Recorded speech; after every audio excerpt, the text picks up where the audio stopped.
여러분 안녕하십니까? 세계 곳곳에서 발생한 개벽 소식을 전해드리는 뉴스 더 개벽 시작합니다.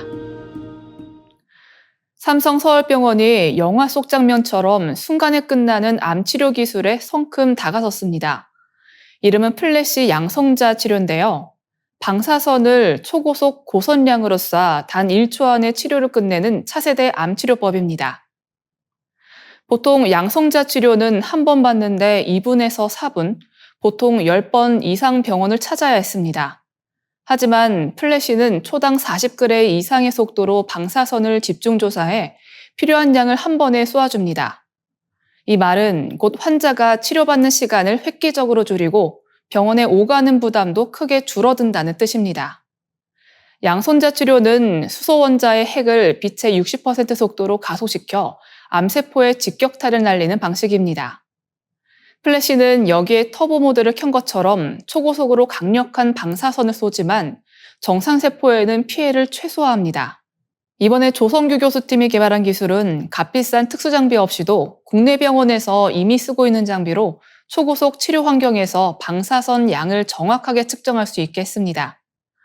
심지어 목표 지점 오차를 1mm에서 0.4mm로 줄여 깊은 부위 암도 정밀 저격이 가능하다는 걸 보여줬습니다. 조 교수는 플래시는 정상 장기는 살리고 암세포만 강하게 공격할 수 있다며 앞으로 5번 이하 치료로도 효과를 낼 수 있다고 밝혔습니다. 그는 또 이 기술이 완전히 상용화되면 환자의 치료 경험과 삶의 질이 획기적으로 달라질 것이라고 강조했습니다. 삼성 서울병원은 일본 스미모토 중공업과 손잡고 2024년부터 플래시빔 구현 연구를 진행 중입니다. 박희철 양성자 치료센터장은 짧고 편한 치료로 환자에게 더 큰 희망을 주겠다고 말했습니다. 수년 안에 암 치료가 단 한 번의 찰나로 가능해지는 날이 올지도 모릅니다. 첨단과학이 만들어갈 미래의료, 기대가 큽니다. 2022년 호주 연구진이 인간과 GNA 세포 80만 개를 정극위에 배양해 폰게임을 성공적으로 구동했습니다. 공의 위치 정보를 전기 신호로 전달하고 막대로 공을 맞히면 규칙적인 신호 보상, 놓치면 불규칙 신호로 벌을 주는 방식이었습니다. 이는 구글 알파고가 사용했던 강화학습 원리로 뇌세포는 5분 만에 공을 받아치는 랠리를 이어갈 만큼 적응했습니다. 이 실험은 인공지능의 한계를 넘기 위해 살아있는 뇌세포를 활용하는 오가노이드 지능 연구로 이어졌습니다. 오가노이드는 줄기세포를 장기와 유사한 3천 구조로 배양한 미니 장기로 존스 홉킨스대 연구진은 이를 뇌컴퓨터 인터페이스와 결합해 바이오 컴퓨터로 활용하고 있습니다. 인간의 뇌는 1000억 개 신경세포와 100조 개 시냅스를 단 20W 전력으로 구동하지만 GPT-3 같은 대형 AI는 학습에만 1300MWh가 소모됩니다. 연구진은 오가노이드 칩의 전력 사용을 100만에서 100억 분의 1로 줄일 수 있다고 전망합니다. 존스 홉킨스대 레나 스미르 노바 박사는 우리의 뇌는 슈퍼컴퓨터와 같지만 컴퓨터가 이를 따라잡기에는 턱없이 부족하다며 오가노이드 지능이 인류의 미래를 바꿀 핵심 키워드라고 밝혔습니다. 그는 오가노이드 지능이 바이오 컴퓨터뿐 아니라 신경 발달 장애, 알츠하이머 등 의학 발전에도 기여할 수 있다고 강조했습니다. 3천 구조인 오가노이드는 기존 2차원 배양 대비 뇌세포 밀도를 약 1000배 높일 수 있어 더 많은 뉴런 연결이 가능하다는 설명입니다. 또한 미세 생리학적 시스템을 활용해 식품, 화장품, 화학물질 독성 실험, 희귀질환, 복합질환, 아동 임산부 방사선 연구에도 응용될 수 있습니다.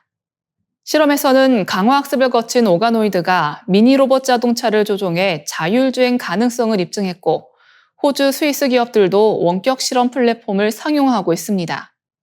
하지만 산소 영양 공급, 세포 성숙도, 표준화, 신호 입출력 등 해결 과제가 남아 있습니다. 전문가들은 오가노이드 지능이 모바일 AI나 하이브리드 연산에서 효율성을 높일 잠재력이 있지만 아직은 가능성을 시험하는 초기 단계라고 평가합니다. 인공지능의 미래, 해답이 인간 뇌세포 속에 숨어 있을지 주목됩니다. 도널드 트럼프 미국 대통령이 미국의 건강한 정신을 회복해야 한다며 스미스소니언 재단 산하 박물관 전시를 자신의 역사 해석에 맞게 수정하겠다고 나섰습니다. 월스트리트저널과 워싱턴 포스트에 따르면 백악관은 최근 재단에 서한을 보내 전시 설명문, 교육자료, 내부 문건 등을 제출하라고 요구했습니다. 특히 분열적, 이념적 용어를 역사적이고 통합지향적인 용어로 대체해 공개하는 수정 작업을 지시했습니다. 백악관은 내년 7월 4일 미국 독립선언서 서명 250주년을 기념한 스미스소니언 기획전시를 주요 타깃으로 삼았습니다. 국립미국사박물관, 스미스소니언 미국미술관, 국립아메리칸 인디언 박물관 등 8개 기관이 집중 검토 대상입니다. 자료 제출 기한은 30일로 독립 250주년 프로그램과 현재 미래 전시 내용 전반이 조사 범위에 포함됩니다. 이번 조치는 지난 3월 미국 트럼프 대통령이 서명한 미국 역사의 진실과 정신회복 행정명령의 연장선입니다.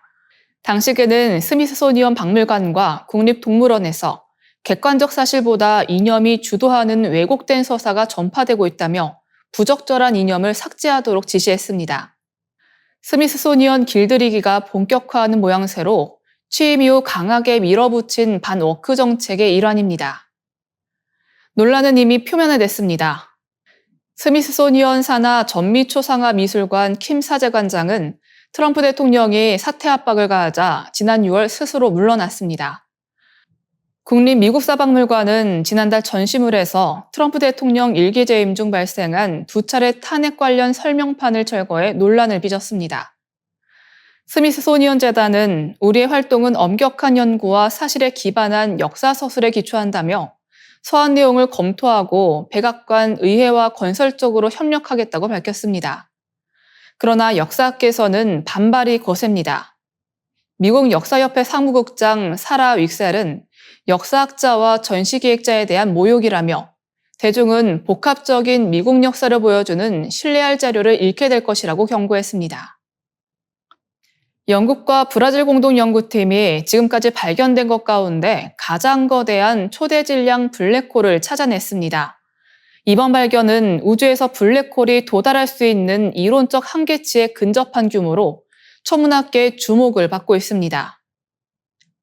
포츠머스대와 브라질 히우그란지도슬 연방대 연구진은 허블 우주망원경과 유럽 남방천문대 초거대망원경 관측 자료를 분석해 태양 질량의 360억 배에 달하는 블랙홀을 확인했다고 발표했습니다.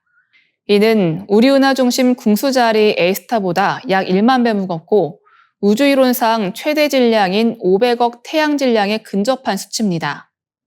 이 블랙홀은 2007년 발견된 우주 말발굽이라는 중력 렌즈 은하계 중심에 자리 잡고 있습니다. 56억 광년거리의 정경은하와 190억 광년거리의 배경은하가 만들어낸 말발굽 모양의 아인슈타인 링을 통해 그 존재가 확인됐습니다. 정경은하는 우리 은하보다 100배나 크며 은하가 클수록 중심 블랙홀도 비례해 커진다는 이론과 부합합니다. 연구진은 중력 렌즈 효과와 은하 내부 별들의 이동 속도를 함께 분석해 질량을 산출했습니다. 이전에도 400억 태양 질량으로 추정된 블랙홀이 보고된 바 있으나 이번처럼 오차 범위가 35% 이내로 좁혀진 사례는 드뭅니다. 특히 이번 대상 은하는 화석 은하로 분류됩니다. 이는 수십억 년 동안 주변 은하들을 모두 흡수하며 단독으로 남은 거대 은하로 원래 동반 은하에 있던 블랙홀들이 합쳐져 초대 질량 블랙홀이 형성됐을 가능성이 큽니다. 연구진은 이번 연구가 활동에 미약한 휴면 블랙홀의 탐지와 질량 측정에도 새로운 길을 열 것이라고 강조했습니다. 또 거대 블랙홀의 은하의 가스 응축을 막아 별 탄생을 억제하는 과정, 그리고 은하 블랙홀의 최종 진화 단계를 이해하는 데 중요한 단서가 될 것으로 전망했습니다. 전문가들은 45억 년 뒤 우리 은하와 안드로메다 은하가 합쳐질 경우 비슷한 과정을 거쳐 거대한 블랙홀과 화석 은하가 탄생할 가능성이 크다고 보고 있습니다.